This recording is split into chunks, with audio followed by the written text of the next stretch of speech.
But this one lady in particular was there for murder. She had murdered her husband. And she asked the court, well, where were you when my jaw was broken?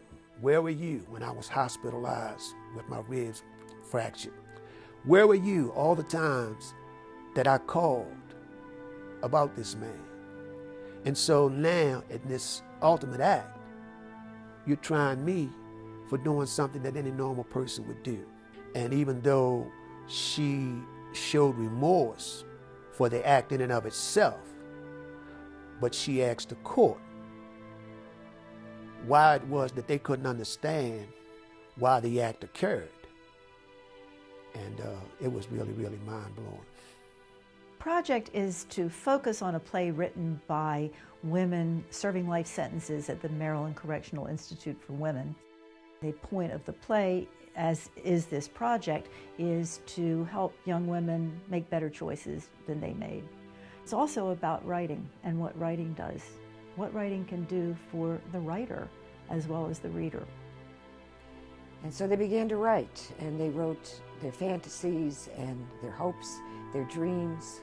So it started with an introduction, and then childhood, growing up, high school, adult life, their crime, their trial, their sentencing, their life in prison, their hopes for the future, and their advice for parents and kids.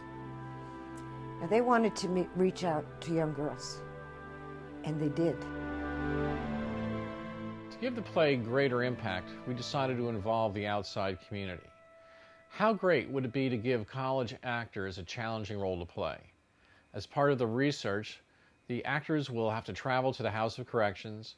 They're going to meet the inmates that they're portraying. Then they're going to have to keep journals about their experience, and the whole time the camera's going to be rolling. The college students who would be performing this play would have to come to a much more profound understanding of the situation of the women that they're going to portray. That kind of educational experience is not something that can occur through reading books. You hear about people incarcerated, but until you actually see them in the flesh and see that they're real people. I think it's very important that the cast meet the previous actors. I think it's absolutely essential. If they can see the prison, if they can experience the clanging doors. The unique thing about this is that the story is not just the play itself. The story is not just the inmate stories themselves. It includes the story of how the interaction of the actors with the inmates in itself is a transformative experience. If this project sounds worthy and meets your mission, please help. Right now we have a small grant from the Clarice Mechanic Fund. Stony Run Productions is donating about 80% of the budget, supplying camera equipment and editing gear and creative services. But we still have expenses. We need legal help, studio space, a camera crew, and we need to keep the lights on during editing. We need help with distribution. We need help with public relations. We need help getting the DVD made.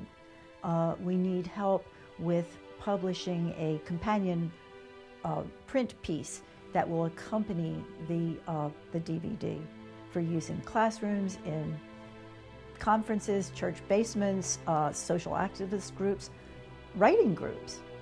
I would like kids, teenagers, to see this play and see themselves if they're in those situations. I would like them to get help. I would like them to be able to open up. I want them to know that they're not alone. And I want them to make better choices than these women made.